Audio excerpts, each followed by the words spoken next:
sure why this is even being brought up.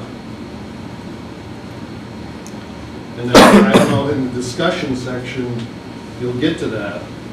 But as a contiguous parcel, not being notified, I wonder about my rights as a landowner and why this has even gotten this far, and how a building permit was ever even issued on a single parcel of land. I went through and had to go, I came in front of you guys years ago to have a guest house, quote unquote, over my garage, and I was very, you guys were very specific, planning board, excuse me, but an arm of the town board, had to be so big, staying within a certain size, so far, blah, blah, blah.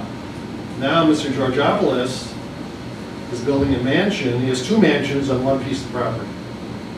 And now the board is considering giving him, waiving the moratorium so he can subdivide his property to make this all okay for him. And I don't know how it ever got that far. So again, I'm late to the game, and I'm just hoping that in your discussion section, you'll address some of that, because I certainly can't will. quite understand. I would be, yes, it will be addressed. Thank you very much. Any other comments? Bob Butts, Planning Board Chairman. Just for the board's information and for the information of the members of the public, the application for subdivision was brought before the planning board, and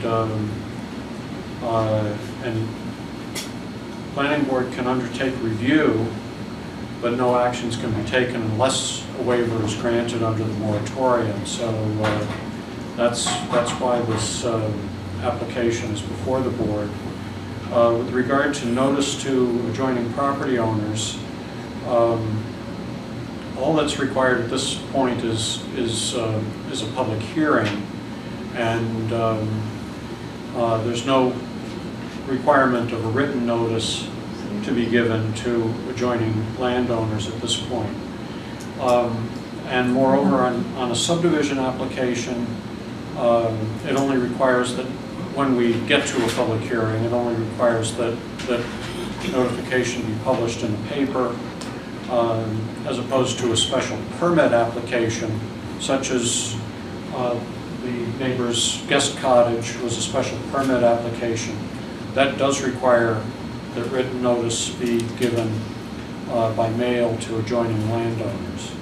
But all our proceedings are open.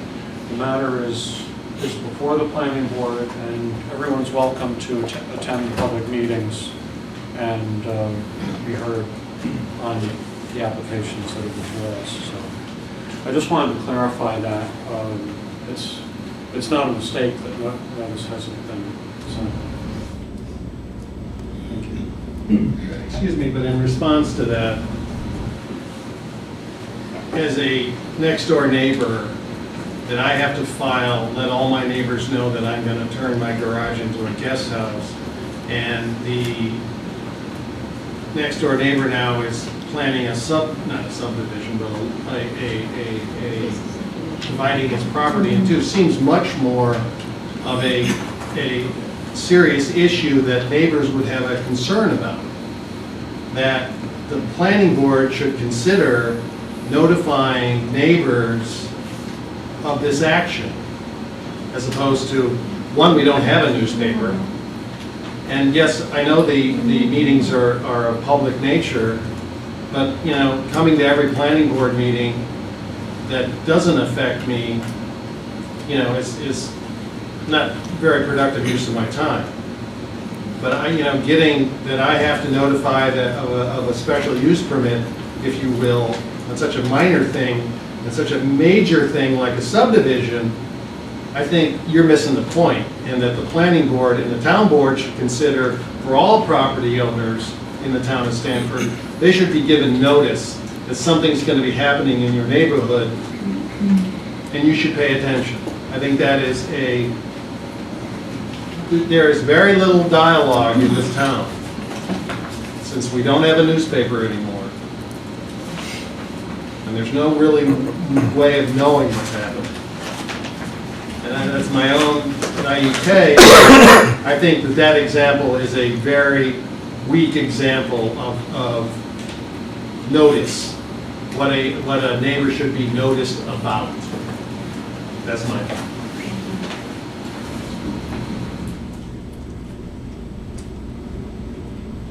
Any other comments? Yes. I'm Cynthia Tripp, and I'm a neighbor. And my concern is that a house was built right next to another house. The building permit was given, and then later, you hear there's a whole plan that might happen. And that seems to be rather strange in that the certificate of occupancy, I was told by the building inspector, could only be given if he tore the house down or he moved it. And I just thought maybe, sort of put the cart before the horse, that perhaps we look at the whole project first and then decide what to do. And I was quite surprised just at the process. Like Mr. Vogt also, it's just one thing happened and then now we're being told we might have a subdivision. Whereas but at some point, this whole project is a vision. Where is that one? And then where do we enter in? And I think it's true, equally true, about notification, and also the building inspector told me at that time that if, that we would be able to make our comments and be notified and things like that. That's what I understood. So anyway. I'm Bill Bogle, I'm town attorney. As to process, and that's what I really can speak about, the moratorium waiver requires that a public notice be put out by the town clerk. It has to be circulated to the adjoining towns. It does not have to go to each individual landowner. That can apply for any moratorium waiver request. As it's been stated a number of times, the waiver request is not a comment on the application, whether it's going to be approved or not approved. It just allows it to go forward to the respective board. So in this case, if it is approved, it goes to the planning board. The waiver allows the person to go to the planning board. If the moratorium ceases, it's the same process as if any applicant would have to come in with a planning board application for subdivision. We have different types of subdivisions in the town. We have minor subdivisions, we have major subdivisions. There are different requirements and different regulations based on that. Whether you like it or not, unfortunately, these are the existing laws the planning board and the town board have to follow. When you have an application that comes before the planning board, they're guided by the rules that they have. They can't ask for something more from an applicant unless the applicant agrees to it.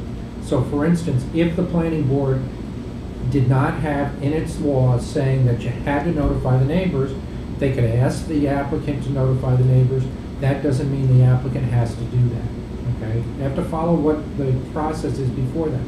If that's to be changed, that has to come back before the town board for the application to change the law that is there.